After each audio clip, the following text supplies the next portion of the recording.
শোন বোন, মাসিমণি যখন বাড়ি যাবে, বাড়ি যাওয়ার সময় কিন্তু আমাদেরকে টাকা দেবে। আমরা কিন্তু নেব না। আমরা কিন্তু এখন বড় হয়ে গেছি, এখন আমাদের টাকা নেওয়াটা মানায় না। টাকা দিলে নেব না?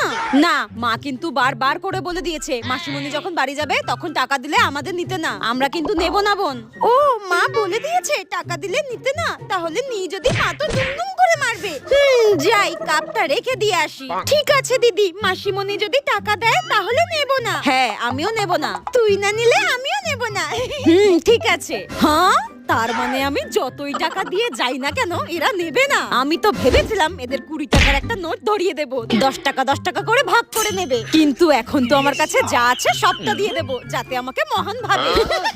হ্যাঁ, আমরা নেব না, আমরা বড় হয়ে গেছি না। কিন্তু আমি তো বড় হইনি। এই যে মিষ্টি আর বৃষ্টি, তাহলে আজকে আমি আসি। হ্যাঁ হ্যাঁ, এই নে, আমার কাছে না এই কত টাকাই ছিল।